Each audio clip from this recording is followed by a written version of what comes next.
आणि रमेशराव यांच्या लग्नाला 12 वर्ष झाली होती. त्यांचा खूप सुखी संसार चालू होता. पण त्यांच्या सुखी संसाराला कोणाची तरी दृष्ट लागली होती की अंजनाबाईंना मूलबाळ काहीच होत नव्हते. त्यामुळे त्या सारख्या दुःखी असायच्या.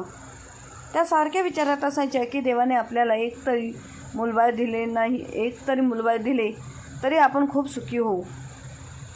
तसंच एकदा अंजनाबाई नाराज होऊन सोफ्यावर बसलेल्या होत्या. रमेशरावांना पाहून त्या म्हणाल्या, खरंच आपण खूप कमनशिबी आहोत. देवाने आपल्या पदरात एकतरी मूल टाकायला पाहिजे होते. रमेशराव म्हणाले, अगं अंजना, तू का तुझ्या नशिबाला दोष देतेस? असे कितीतरी आईवडील आहेत ज्यांना त्यांच्या मुलांनी धोका दिला आहे आणि त्यामुळे म्हातारपणात ठोकर खात फिरत आहेत. आणि तू आहेस जी या मुलांसाठी रडत आहेस. देवाने आपल्याला मुलगा दिला नाही म्हणजे काहीतरी विचार करूनच आपले नशीब लिहिले असेल ना? का त्या देवाने लिहिलेल्या निर्णयावर प्रश्नचिन्ह लावत आहेस? अंजनाबाई रडत म्हणत होत्या, काळ्या शाईने माझे नशीब लिहिण्याची काय गरज होती? इतर कोणाच्या घरी 4-5 मुले आणि माझी कुस रिकामीच. का देव असा अन्याय करतो? जेव्हा रस्त्यावरून जाणाऱ्या भुकेल्या मुलांकडे पाहते तेव्हा मी स्वतःलाच विचारते, मी खरंच एक स्त्री आहे का? सर्व काही असताना मी आई बनू शकले नाही आणि ज्यांच्याजवळ मुलांचे पोट भरण्यासाठी पैसे नाहीत त्यांना देवाने आई बनण्याचे सुख दिले आहे. रमेशराव म्हणाले, 12 वर्ष झाली आहे तुला एकच गोष्ट समजावता, पण आता तुला आणखी समजावण्याची माझ्यात हिंमत नाही. आता तू रडलीस तरी मी काय करू शकणार आहे? जेव्हा तुझे मन हलके होईल तेव्हा तू जेवून घे.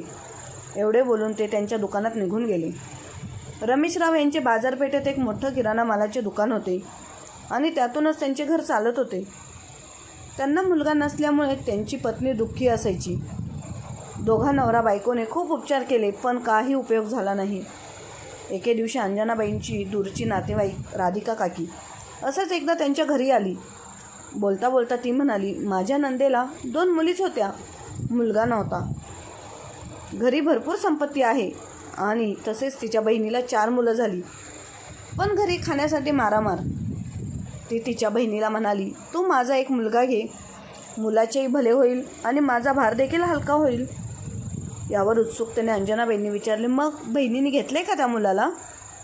राधिका काकी म्हणाली, घेतलं ना, आणि का नाही घेणार? अगर तो मुलगा तिच्या सख्या बहिणीचा होता.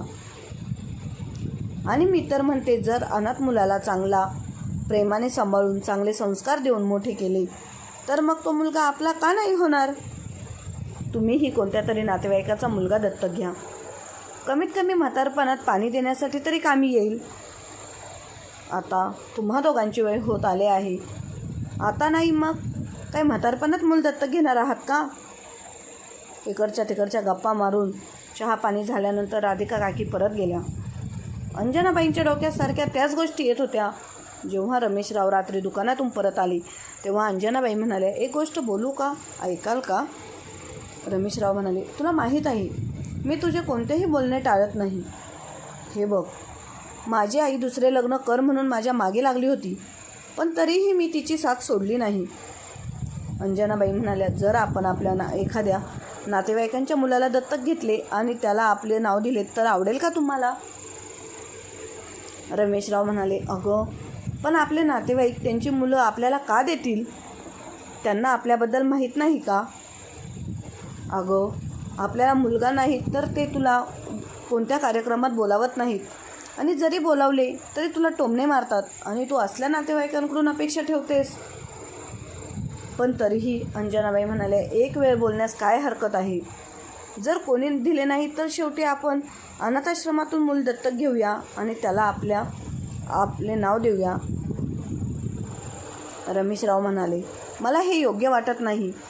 आजकाल जेव्हा मी आईवडिलांचा मुलांकडून होणारा त्रास बघतो तेव्हा वाटते की आपण एकटेच ठीक आहोत.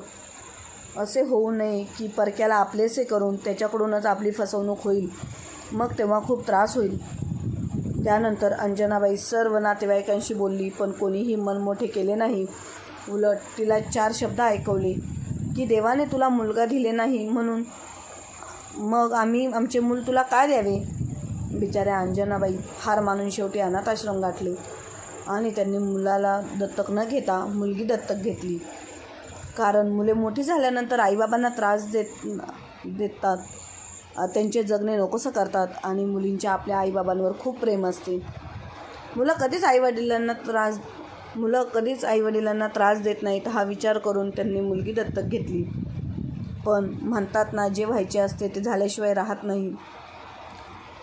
मुलगा असो किंवा मुलगी, जर नशीब खराब असेल तर दोघेही दागा देतात. त्यांनी त्या दत्तक घेतलेल्या मुलीचे नाव सुकन्या ठेवले. पालनपोषण चांगल्या प्रकारे होऊ लागले. आता अंजनाबाईंकडे तिच्या नवऱ्यासाठी देखील वेळ नव्हता, पण तरीही ते खुश होते, कारण त्यांची बायको आता खूप आनंदी होती. हळूहळू मुलगी मोठी व्हायला लागली होती, पण अंजनाबाईंच्या लाडामुळे ती खूप हट्टी व्हायला लागली होती. असंच दिवस जात होते. जसजशी सुकन्या मोठी होत होती तसतसे रमेशराव यांचे वय वाढत होते. रमेशराव त्यांच्या बायकोला समजवायची, पण ती मुलीच्या प्रेमात आंधळी झाली होती. सुकन्याच्या वागण्यात आता हळूहळू बदल होत होता. ती काहीही करून तिच्या आईकडून मनमानी करून घेत होती आणि काही गोष्टी लपवायची. रमेशराव यांनी मात्र सुकन्याला बरोबर ओळखले होते. एके दिवशी ते सुकन्याला म्हणाले, सुकन्या, तू आता मोठी झाली आहेस. तुझ्या आईचे वय झाले आहे. तू बघतेस ती दिवस रात्र किती काम करते बाळा. आता तू आईला कामात थोडीफार मदत करत जा. उद्या जेव्हा तुझे लग्न होईल तेव्हा सासरी तुला एवढा आराम मिळणार नाही. तिथे तुला सर्व कामेच करावीच लागतील. सुकन्या म्हणाली, बाबा, तुम्ही माझ्यासाठी असा मुलगा शोधा जो लग्नानंतर आपल्या जवळ राहील. मग तेव्हा तर मला कोणतेच काम करावे लागणार नाही.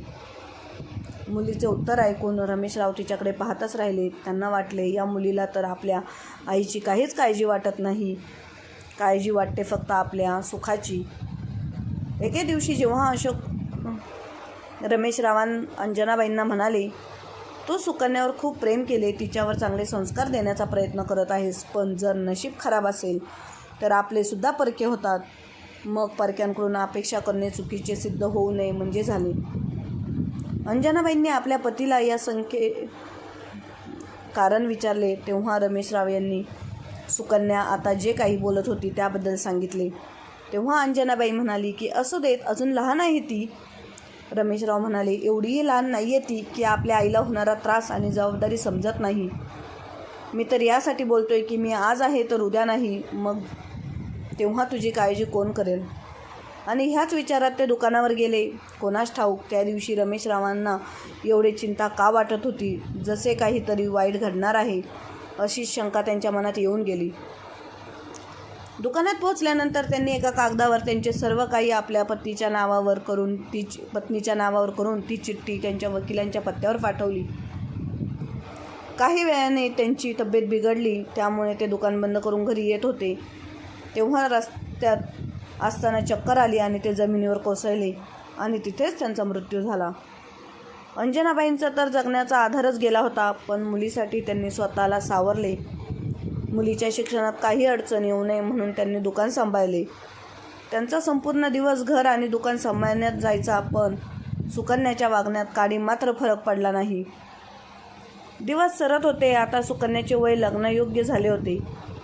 तिने तिच्या आईला सुयश नाव असलेल्या मुलाची ओळख करून दिली आणि म्हणाली, आई, मी सुयशबरोबर लग्न करण्याचा निर्णय घेतला आहे. तुला माहीत आहे का, याला आईवडील नाही. अगं आई, तुला आता एका मुलीसोबत एक मुलगासुद्धा मिळेल. आईने सुकन्याला खूप समजावले, पण सुकन्या तिच्या निर्णयावर ठाम होती. त्यामुळे अंजनाबाईंना तिच्या लग्नाला होकार द्यावा लागला आणि मग त्यांचे लग्न झाले. एके दिवशी सुयश म्हणाला, आई, मी नोकरीसाठी उगाच इकडे तिकडे का भटकत राहू? मी आपलं दुकान सांभाळतो. आई, आता तुमचे वय आहे का दुकान सांभाळण्याचे? तुम्ही घरी राहून आराम करा, मी व्यवस्थित दुकान सांभाळतो. अंजनाबाईंना वाटले की मुलगा चांगला आहे, बहुतेक त्याला माझी मदत करायची आहे. तेव्हा त्यांनी दुकान सुयशच्या हाती सोपवले. हळूहळू सुयशने सर्व काही त्याच्या ताब्यात घेतली. तिकडे सुकन्या घरावर राज्य करू लागली. तिला 2 मुले झाली. आता तर ती अंजनाबाईंचे काही ऐकत नव्हती. उलट त्यांना एका कोपऱ्यात पडून राहा असे म्हणायची. दुकानाचे सगळे पैसे सुयश स्वतःकडे ठेवून घ्यायचा. अंजनाबाईंना त्याच्या औषधांच्या खर्चासाठी 1 पैसा देखील देत नव्हता.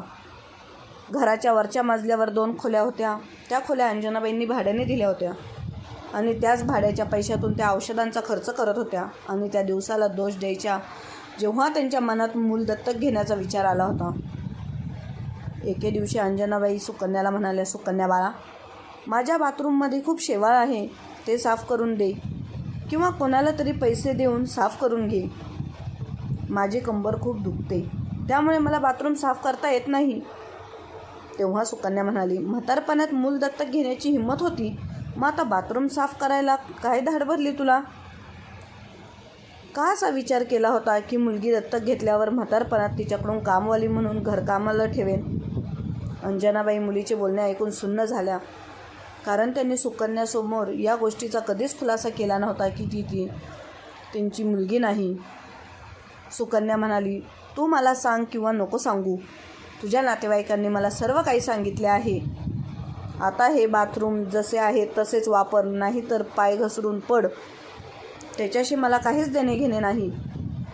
अंजनाबाई डोळ्यात पाणी आणत बोलत होत्या, सुकन्या बेटा, मी तुझ्यावर आईपेक्षा जास्त प्रेम केले आणि तू मला अशी बोलत आहेस? सुकन्या म्हणाली, मग काय उपकार केले आहेस का माझ्यावर? अगं, मला दत्तक घेतल्यामुळे कमीत कमी तुला मूल नाही म्हणून हिणवले तरी नाही. अगं, उलट जर तुम्ही मला दत्तक घेतले नसते तर एखाद्या पैसेवाल्याने मला दत्तक घेतले असते आणि मी आरामात जगले असते. आता निघ इथून, तुझ्या कपड्यांचा वास येतोय. बिचारी अंजनाबाई काठी टेकीत आपल्या खोलीत निघून गेली. खूप दिवसांपासून त्यांच्या खोलीतील फॅन बिघडला म्हणून तसंच बंद होता. त्यांनी विचार केला की आंघोळ केल्यावर जरा बरं वाटेल, म्हणून बाथरूममध्ये गेल्या आणि पाय घसरून पडल्या. सुकन्या, सुकन्या बाळा, मी पडले ग, जरा मला उठव. जावई बापू, अरे कोणीतरी या म्हातारीची मदत करा. हे देवा, मी माझ्या नवऱ्याचे ऐकले नाही आणि स्वतःसाठी खड्डा खोदला. कोणीतरी माझी मदत करा असे म्हणून रडू लागल्या. सुकन्या आपला नवरा आणि मुलांसोबत दरवाजा बंद करून AC चालू करून आरामात पिझ्झा खात होती. अंजनाबाईंचा आवाज त्यांच्या भाडेकरूंपर्यंत गेला, पण मुलीने ऐकले नाही. भाडेकरू खाली आले. अंजनाबाईंची अवस्था पाहून त्यांनी त्यांना उठवले आणि खोलीत बसवले. खूप घाण वास येत होता.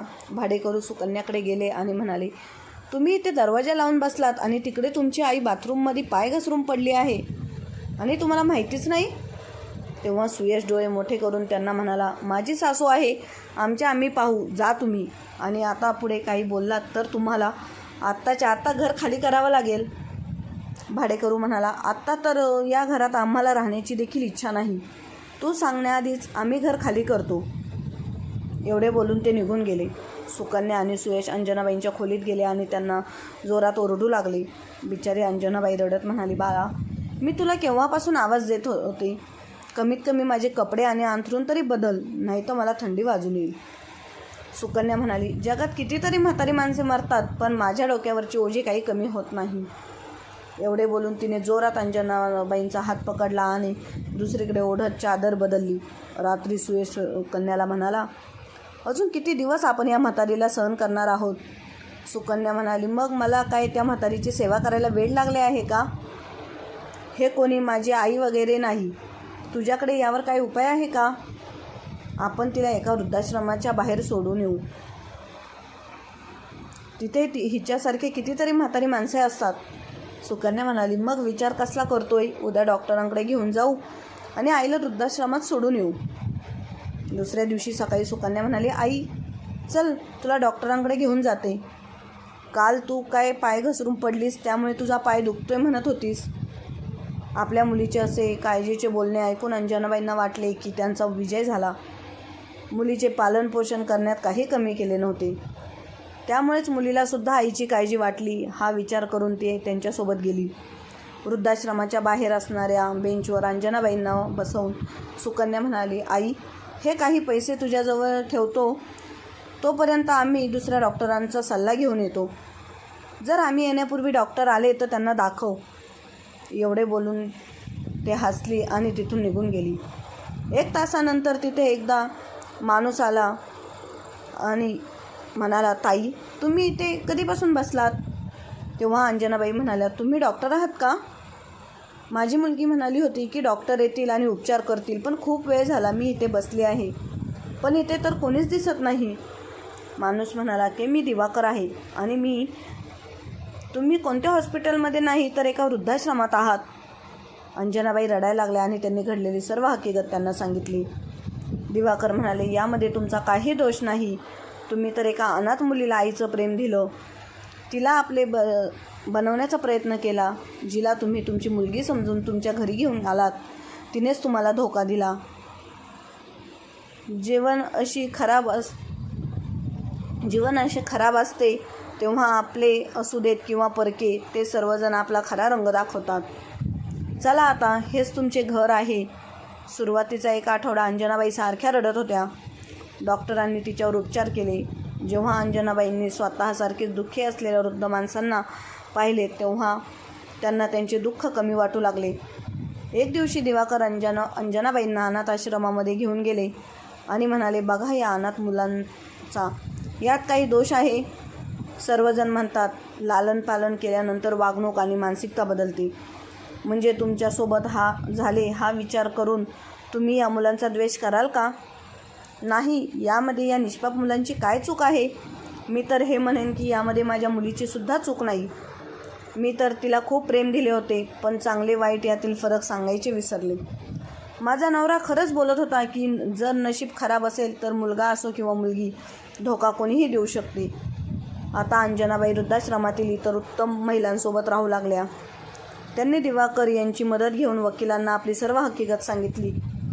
2 महिन्यानंतर पोलिसांसोबत अंजनाबाई सुकन्याच्या घरी गेल्या. अंजनाबाईंना पाहून सुयश आणि सुकन्या घाबरली.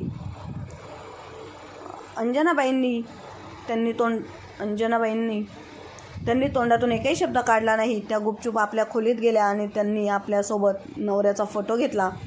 तसेच त्यांच्या जुन्या कपाटामध्ये छोटीशी पेटी होती, ज्यामध्ये घराचे आणि दुकानाचे कागदपत्र होते. त्याबद्दल फक्त अंजनाबाईंना आणि रमेशरावांनाच माहिती होती आणि ते घेऊन त्या पुन्हा वृद्धाश्रमामध्ये गेल्या.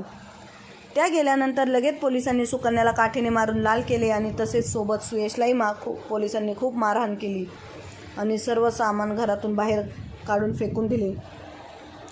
सुयश आणि सुकन्या आपल्या मुलांसोबत रस्त्यावर वणवण भटकायला लागले.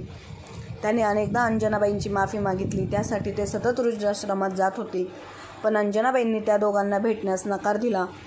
त्या म्हणाल्या की मला कोणतेही मूल नाही. त्यांनी आपली सर्व संपत्ती विकली आणि त्याचे सर्व पैसे आश्रमामध्ये दिले, कारण जोपर्यंत त्या तिथे राहणार होत्या तोपर्यंत त्यांना कोणावर ओझे बनवून राहायचे नव्हते आणि आता त्या वृद्धाश्रमात खूप आनंदाने दिवस जगत होत्या. तर मित्रांनो, अन्याय सहन करण्यापेक्षा त्यांना योग्य धडा शिकवावा आणि आपले जीवन आनंदाने जगावे. म्हणतात ना, अन्याय करणाऱ्यापेक्षा अन्याय सहन करणारा जास्त गुन्हेगार असतो. म्हणूनच लोकांनो, मी तुम्हाला एकच सांगू इच्छिते की आपल्या मुलांवर कधीही डोळे झाकून विश्वास ठेवू नका, कारण ते कधीही धोका देऊ शकतात. आणि आपल्या म्हातारपणाची सोय आधीच करून ठेवा. सर्व संपत्ती मुलांचे नावे करून देऊ नका. जर का सर्व संपत्ती मुलांच्या नावाने करून दिली तर ते आईवडिलांना काहीच समजत नाही.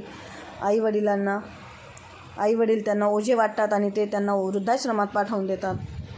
म्हणून अंजनाबाईंसारखा धाडसी निर्णय घेऊन आपले जीवन आनंदाने, स्वाभिमानाने जागा. मित्रांनो, असे कुटुंब ज्यांना मुलगा नाही त्यांनी एखाद्या मुलाला किंवा मुलीला दत्तक घेऊन किती आशेने आणि अपेक्षांनी आपल्यासोबत घरी घेऊन जातात आणि त्यांना एक चांगला माणूस बनवण्याची ते अनेक प्रयत्न करतात. आईवडील आपल्या मुलांसाठी जे करतात ते म्हणणे चुकीचे ठरेल की संसारामध्ये फक्त मुलेच आईवडिलांना त्रास देतात. पण काही घरात अशा मुली आहेत ज्या आपल्या आईवडिलांना त्रास द्यायला मागे पुढे पाहत नाहीत. मित्रांनो, तुम्हाला ही स्टोरी आवडली असेल तर सबस्क्राईब, लाईक आणि शेअर नक्की करा. धन्यवाद.